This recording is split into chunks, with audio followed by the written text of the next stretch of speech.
Hello everyone, I am Parthiban. Welcome to SAP Views. இப்போ Tamil Nadu medical counselling UG 2024க்கான choice ஃபில்லிங்கை முடிச்சுட்டு அதை எடுத்துகிட்டு வந்து டெமோ வீடியோவாக நம்ம ஸ்டூடெண்ட்ஸ், பேரண்ட்ஸ், வியூவர்ஸ், சப்ஸ்கிரைபர்ஸ் எல்லாத்துக்கும் டெமோ வீடியோவாக கொடுத்துருக்குறோம். வீடியோவை ஸ்கிப் பண்ணாமல் கடைசி வரைக்கும் பாருங்கள். கம்ப்யூட்டரை ஓப்பன் பண்ண டைமிலிருந்து கடைசியாக லாக் அவுட் பண்ணுற வரைக்கும் நம்ம வந்து ஈச் அண்ட் எவ்ரி ஸ்டெப்பை ஸ்க்ரீன்ஷாட் எடுத்துருக்குறோம். ஸோ சாய்ஸ் ஃபில் பண்ணுற எல்லாத்துக்கும் இந்த வீடியோ ரொம்ப ஹெல்ப்ஃபுல்லாக இருக்கும். ஸோ வீடியோவை ஸ்கிப் பண்ணாமல் பாருங்கள். அதே போல் சாய்ஸ் ஃபில் பண்ணும்போது கம்ப்யூட்டர்லேயோ லேப்டாப்லேயோ செய்யுங்க. வீடியோவை இன்னமும் லைக் பண்ணாமல் பார்த்துட்டு இருக்கிறீங்கன்னா மறக்காமல் லைக் பட்டனை ப்ரெஸ் பண்ணிடுங்க. SAP Views யூடியூப் சேனலுக்கு இப்போ தான் ஃபஸ்ட் டைம் வந்திருக்கிறீங்கன்னா மறக்காமல் சப்ஸ்கிரைப் பண்ணிவிட்டு பெல் ஐக்கானை கிளிக் பண்ணிட்டு பாருங்கள். அப்போ தான் நம்ம போடுற எல்லா வீடியோஸும் உங்களுக்கு நோட்டிஃபிகேஷனாக வரும். மேற்கொண்டு உங்களுக்கு கவுன்சிலிங் ரெலவெண்ட்டாக பெய்டு சர்வீஸ் தேவைப்படுது அப்படின்னா ஸ்க்ரீனில் தெரியிற என்னோடய நம்பருக்கு நீங்கள் காண்டாக்ட் பண்ணி பெய்டு சர்வீஸினுடைய டீட்டெயில் என்ன, ப்ரொசீஜர் என்ன அப்படிங்கிறதையும் கேட்டு தெரிந்து கொண்டு உங்களுக்கான சர்வீஸை பெற்றுக்கொள்ளலாம். 1 or 2 டவுட்ஸ் இருந்தாலும் நம்ம வந்து அதை த்ரூ பெய்டு சர்வீஸில் கிளாரிஃபை பண்ணுறோம். இப்போது வாங்க ஸ்டெப் பை ஸ்டெப்பாக எப்படி நம்ம வந்து சாய்ஸ் ஃபில் பண்ணணும் அப்படிங்கிறத இந்த வீடியோவில் பார்த்துடலாம். இப்போ பார்த்தீங்கன்னா ஃபஸ்ட்டு ஸ்டெப்பு, நீங்கள் என்ன பண்ணுறீங்க, கம்ப்யூட்டரை ஆன் பண்ணுறீங்க. கம்ப்யூட்டர் ஆன் பண்ணோன்னே என்ன பண்ணுறீங்க, தமிழ்நாடு மெடிக்கல் கவுன்சிலிங்குடைய அஃபீஷியல் வெப்சைட்டுக்கு வர்றீங்க. அங்கே வந்த உடனே உங்களுக்கு யூஜி கோர்சஸ் இருக்கும். ஓகேங்களா? தமிழ்நாடு மெடிக்கல் கவுன்சிலிங்கில் ஃபஸ்ட்டு யூஜி கோர்சஸ் இருக்கும். இதெல்லாம் தெரியும், இருந்தாலும் நம்ம சொல்லிடலாம். இப்போ யூஜி கோர்சஸை கிளிக் பண்ணிங்கன்னா MBBS BDS இருக்கும். அதை வந்து நீங்கள் கிளிக் பண்ணுங்கள். அதை கிளிக் பண்ணினதுக்கப்புறம் நெக்ஸ்ட்டு வந்து உங்களுக்கு click here for online registration இருக்குது இல்லைங்களா, இதை வந்து நீங்கள் ஆன்லைன் சாய்ஸ் ஃபில்லிங்னு இருக்கும், இதை தொடுங்க. இதை தொட்டிங்கன்னா நெக்ஸ்ட்டு வந்து உங்களுக்கு இந்த மாதிரி பேஜ் ஓப்பன் ஆகுது. இந்த பேஜ் அப்படிங்கிறது ஆல்ரெடி ரெஜிஸ்டர் பண்ணியிருப்பீங்க. அதில் கிளிக் ஹியர் டு லாகின், இதை தொடுங்க. இந்த இடத்துல க்ரீன் கலர் பாக்ஸ் இருக்குதா, இதை தொடுங்க. கிளிக் ஹியர் டு லாகின் கொடுத்துட்டிங்கன்னா நெக்ஸ்ட்டு வந்து இந்த மாதிரி பேஜ் ஓப்பன் ஆகுது. இந்த பேஜில் இது நல்லா கவனிங்க, இந்த இடத்துல நிறைய பேருக்கு ஸ்ட்ரக் ஆகுது. நீங்கள் வந்து ஆல்ரெடி ரெஜிஸ்டர் பண்ணும்போது ஒரு லாகின் ஐடி கொடுத்துருப்பீங்க, ஆர் மெயில் ஐடி கொடுத்துருப்பீங்க, அப்ளிகேஷன் நம்பர் கொடுத்துருப்பீங்க, பாஸ்வேர்டு க்ரியேட் பண்ணியிருப்பீங்க. இது எல்லாத்தையுமே கொடுத்துருங்க.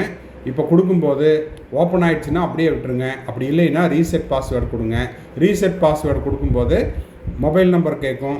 ஆல்ரெடி ரெஜிஸ்டர் மொபைல் நம்பருக்கு OTP வரும். அந்த OTPயை கொடுத்துட்டு சைன்இன் கொடுத்துருங்க. அப்போது சைன்இன் கொடுத்தீங்கன்னா என்ன ஆகுது, உங்களுக்கு திரும்பவும் இந்த மாதிரி ஒரு பேஜ் ஓப்பன் ஆகும். இந்த பேஜில் நீங்கள் வந்து don't share your login ID, password, OTP to anyone, உங்கள் நுழைவு ஐடி இதெல்லாத்தையும் யாருக்கும் ஷேர் பண்ணாதீங்கன்னு இருக்கும். இதை வந்து க்ளோஸ் பண்ணுங்கள். இதை க்ளோஸ் பண்ணினதுக்கப்புறம் நம்ம ஆல்ரெடி ரெஜிஸ்டர் பண்ணிட்டோம். 21ஆம் தேதி ரெஜிஸ்ட்ரேஷன் இன்றைக்கி இல்லைங்களா, 10 மணிக்கு, 21/8/2024 10 மணிலிருந்து 27/8/2024 5 மணி வரைக்கும் இருக்கும். இந்த லெஃப்ட் ஹேண்ட் சைடில் உங்களுடைய ரெஜிஸ்ட்ரேஷன் நம்பர், அதுக்கப்புறம் உங்களுடைய நேம், உங்களுடைய gender, community rank, community rank, இந்த ரேங்க்கெல்லாம் இருக்கும். இதெல்லாம் கரெக்டாக இருக்குதா அப்படிங்கிறத ஒன்ஸ் செக் பண்ணிவிட்டு நெக்ஸ்ட் பேஜுக்கு வந்தீங்கன்னா இங்கே மேலே வந்து இந்த மாதிரி ஒரு பாக்ஸ் இருக்கும். இந்த பாக்ஸில் government quota self finance, I am willing to give options for self finance college under government quota அப்படின்னு இருக்கும். அதுனா அது மட்டும் டிக் பண்ணுங்கள். இல்லைன்னா மேலே மேனேஜ்மெண்ட் கோட்டான்னு இருக்கும், அதுக்கும் போட்டிருந்தீங்கன்னா அதையும் டிக் பண்ணுங்கள். ஓகேங்களா? இந்த இடத்துல நீங்கள் எதுக்கெல்லாம் அப்ளை பண்ணீங்களோ அதை டிக் பண்ணுங்கள். டிக் பண்ணிவிட்டு அடுத்தது கீழே வந்து சப்மிட்னு இருக்கும். Click here to pay, click here to pay registration fees அப்படின்னு இருக்கும், அதை கொடுங்க. இப்போ இந்த பர்டிகுலர் கேண்டிடேட்டு கவர்மெண்ட் காலேஜஸ்க்கு மட்டும்தான் போடுறாரு. ஸோ இதை கிளிக் பண்ணால் அவருக்கு வந்து 500 rupees ப்ராசஸிங் ஃபீஸ் அப்படின்னு காமிக்குது. ஸோ இந்த ப்ராசஸிங் ஃபீஸை இப்போ நம்ம கட்ட போகிறோம். ஓகேங்களா? இப்போது இதை பே பண்ணுறதுக்கு என்ன பண்ணுறணும், பேங்க் கேட்வேவை ஓப்பன் பண்ணணும். பேங்க் கேட்வே அப்படிங்கிறது உங்ககிட்ட எந்த பேங்க்கினுடைய ATM கார்டு இருந்தாலும் அதை பற்றி ஒன்றும் பிரச்சனை இல்லை. அந்த பேங்க் கேட்வேல நீங்கள் வந்து IOB ஓப்பன் பண்ணலாம், or Union Bank of India காமிக்கலாம், ஆர் ஸ்டேட் பேங்க் கொடுக்கலாம், பேங்க் ஆஃப் பரோடா. இந்த பேங்க்கில் உங்களுக்கு அக்கௌண்ட் இருக்கணும் அப்படிங்கிற கட்டாயம் கிடையாது. எந்த பேங்க்கினுடைய கார்டு வச்சுருந்தாலும், ஜிபே வச்சுருந்தாலும், பேடிஎம் வச்சுருந்தாலும், UPI பேமெண்ட் வச்சுருந்தாலும் நீங்கள் இந்த கேட்வேல, பேங்க்கினுடைய இந்த கேட்வேல நீங்கள் எதை வேணால் செலக்ட் பண்ணிக்கலாம். செலக்ட் பண்ணிவிட்டு பே கொடுங்க. பே கொடுத்தீங்கன்னா என்ன ஆகுது, இந்த மாதிரி நீங்கள் பேமெண்ட் முடித்ததுக்கப்புறம் பே நவ் கொடுத்தீங்கன்னா இந்த மாதிரி ரெசிப்ட் வரும். இந்த ரெசிப்டில் உங்களுடைய டிரான்சாக்ஷன் ஐடி இதெல்லாம் வரும். இதை ஒரு ஸ்க்ரீன்ஷாட் எடுத்துக்கோங்க. அதை எடுத்ததுக்கப்புறம் யூபிஐ பேமெண்ட்டில் போனீங்களா, ஆன்லைன் பேமெண்ட் போனீங்கன்னா, நெட் பேங்கிங் போகிறீங்களா அப்படிங்கிற ஆப்ஷன் கேட்கும். இதெல்லாம் முடிச்சுட்டு நீங்கள் வந்து பேமெண்ட்டு சக்ஸஸ்ஃபுல்லுன்னு வந்துடும். அதையும் ஒரு ஸ்க்ரீன்ஷாட் எடுத்து வச்சுக்கோங்க. இப்போ சக்ஸஸ்ஃபுல் ஆயிடுச்சுன்னா இதுதான் பில்லு. அதாவது பில் அப்படின்னா நீங்கள் ப்ராசஸிங் ஃபீஸ் கட்டுனதுக்கான அந்த பில். இதையும் ஒரு ஸ்க்ரீன்ஷாட் எடுத்துக்கோங்க.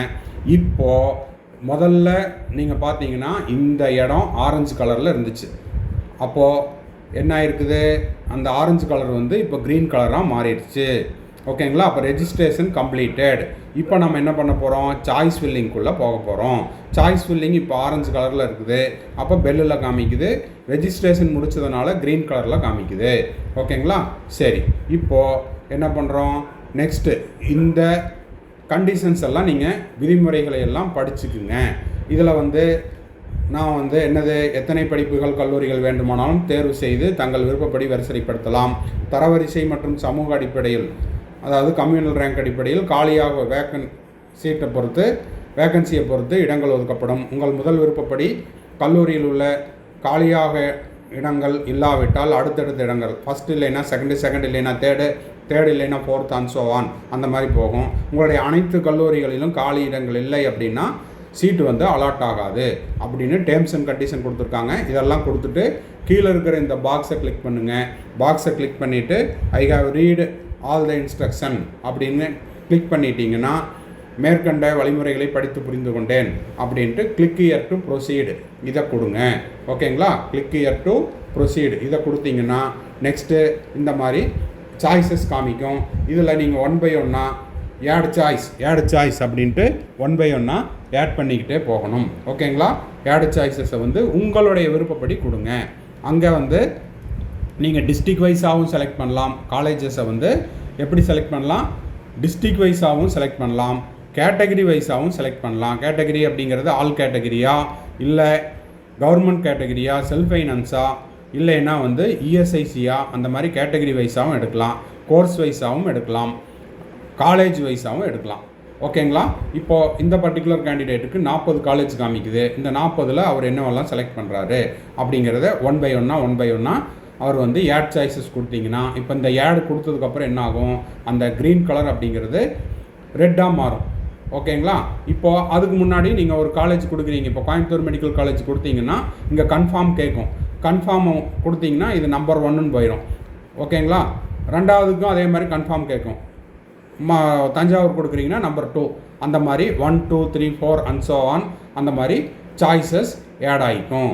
இப்போ சாய்ஸஸ் எல்லாம் ஆட் ஆனதுக்கப்புறம் நம்மளுக்கு டோட்டலாக 40 காலேஜஸ் காமிச்சிது. இப்போது மை சாய்ஸஸில் 37 காலேஜ் இருக்குது. இப்போ 37 காலேஜஸையும் சாய்ஸஸ் கொடுத்தாச்சு அப்படின்னா நீங்கள் திரும்பவும் என்ன பண்ணணும், உங்களுக்கு என்ன இருக்குது இங்கே பாருங்கள், ஃபஸ்ட்டு பேஜ் ஹோம் பேஜுக்கு வந்துட்டோம்.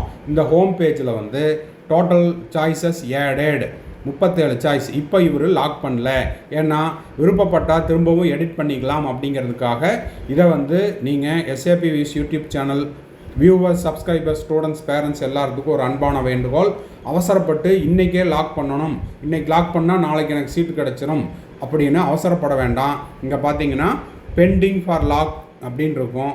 அதனால் ஒன்ஸ் லாக் பண்ணுறதுக்கு முன்னாடி நீங்கள் எத்தனை தடவை வேணால் எடிட் பண்ணிக்கலாம். ஒன்ஸ் லாக் பண்ணிட்டீங்கன்னா ஒன்றுமே பண்ண முடியாது. அதனால் உங்களுக்கு 27ஆம் தேதி வரைக்கும் டைம் இருக்குது. இப்போ நீங்கள் செலக்ட் பண்ண சாய்ஸஸை உங்கள் பேரண்ட்ஸுக்கிட்ட காட்டுங்க, உங்கள் பிரதர் சிஸ்டர்ஸுக்கிட்ட காட்டுங்க. காமிச்சிட்டு எல்லாம் ஓகே அப்படின்னா ஒரு 26ஆம் தேதி வாக்கில் கூட நீங்கள் லாக் பண்ணலாம். அவசரப்பட்டு இன்றைக்கே லாக் பண்ணிங்கன்னா அதுக்கப்புறம் உங்களால் எடிட் பண்ண முடியாமல் போயிடும். ஓகேங்களா? ஸோ இப்படி தான் சாய்ஸ் ஃபில்லிங் பண்ணணும். அப்போது சாய்ஸ் ஃபில்லிங் பண்ணிவிட்டு நான் இன்னமும் லாக் பண்ணாதனால இந்த 2வது பாக்ஸ் இன்னும் பெல்லுலேயே காமிக்குது, ஆரஞ்சு கலர்லேயே காமிக்குது. ஓகேங்களா? இப்போ நான் லாக் பண்ணால் அது க்ரீனாக மாறிடும். இப்போ இதெல்லாம் முடித்ததுக்கப்புறம் திரும்பவும் நம்ம என்ன பண்ண போகிறோம் அப்படின்னா லாக் அவுட் பண்ண போகிறோம். அப்போ லாக் அவுட் பண்ணால் லாகின் பேஜ் வரும். இங்கே நான் வந்து லாக் அவுட் பண்ணிட்டேன்னா இதை விட்டுட்டு வெளியில் வந்துடலாம். மறக்காமல் மை சாய்ஸஸ் ஆப்ஷனில் போய் நீங்கள் என்ன பண்ணுறீங்க, இதை வந்து ஒரு பிரிண்ட் அவுட் எடுத்து வச்சுக்குங்க. ஓகேங்களா? இந்த பிரிண்ட் அவுட்டில் உங்களுக்கு என்னவெல்லாம் காமிக்குது அப்படிங்கிறத பார்த்துடலாம். இப்போது இந்த கேண்டிடேட்டுக்கு ஃபஸ்ட்டு மெட்ராஸ் மெடிக்கல் காலேஜ் போட்டிருக்கிறாரு. ஓகேங்களா? அதுக்கப்புறம் ரெண்டாவதாக ஸ்டான்லி மெடிக்கல் காலேஜ். தேவைப்பட்டதுன்னா இதை யூஸ் பண்ணிக்கலாம், இல்லைன்னா இதில் நீங்கள் எடிட் பண்ணிக்கலாம். ஃபஸ்ட்டு மெட்ராஸ் மெடிக்கல் காலேஜ், ரெண்டாவது ஸ்டான்லி மெடிக்கல் காலேஜ், அதுக்கப்புறம் Madurai Coimbatore medical college, Kilpauk medical college, government medical college Omandurar, Thanjavur medical college, Tirunelveli, KAB Viswanathan, அதுக்கப்புறம் மோகன்குமாரமங்கலம் சேலம், கரூர் மெடிக்கல் காலேஜ், அதுக்கப்புறம் கோயம்புத்தூர், அதுக்கப்புறம் நாமக்கல். இது இவருடைய விருப்பம், நீங்கள் இது அப்படியே காப்பி பண்ணணுங்கிற அவசியம் இல்லை. அதுக்கப்புறம் நாமக்கல், அப்புறம் திருப்பூர், அப்புறம் பெருந்துறை, அப்புறம் செங்கல்பட்டு, அப்புறம் வெள்ளூர், அப்புறம் திண்டுக்கல், அதுக்கப்புறம் கிருஷ்ணகிரி, அப்புறம் தருமபுரி, அப்புறம் அரியலூர், அப்புறம் தூத்துக்குடி, அப்புறம் தேனி, அதுக்கப்புறம் பார்த்திங்கன்னா என்னது கன்னியாகுமரி, அதுக்கப்புறம் விழுப்புரம், அப்புறம் திருவாரூர், அப்புறம் சிவகங்கை, அப்புறம் திருவண்ணாமலை, அப்புறம் கவர்மெண்ட் மெடிக்கல் காலேஜ் கடலூர், அப்புறம் புதுக்கோட்டை, அப்புறம் கள்ளக்குறிச்சி, அப்புறம் திருவள்ளூர், அதுக்கப்புறம் விருதுநகர், அப்புறம் ராமநாதபுரம், அப்புறம் நாகப்பட்டினம், அப்புறம் நீல்கிரிஸ், அப்புறம் இஎஸ்ஐசி கேகே நகர் சென்னை. இப்போது இதை தேவைப்பட்டால் இவர் நம்ம பண்ணினதில் கொஞ்சம் ஆல்ட்ரு பண்ணணும் அப்படின்னா எடிட் கூட பண்ணலாம். ஓகேங்களா? அதனால் இதுதான் ஃபைனல், நான் இதை இப்படியே காப்பி பண்ணுறேன் அப்படின்னு பண்ண வேண்டாம். உங்களுக்கு என்ன தோணுதோ அந்த மாதிரி பண்ணுங்கள். இது வந்து டெமோ மட்டும்தான், இதை டிஸ்க்ளைமராக எடுத்துக்கோங்க. இதை பார்த்து காப்பி அடிக்க வேண்டாம். ஓகேங்களா? மறுபடியும் அடுத்த வீடியோவில் அடுத்த ஒரு அப்டேட்டோட மீட் பண்ணுறேன். டில் தென் பாய், see you, have a nice day and thanks for watching.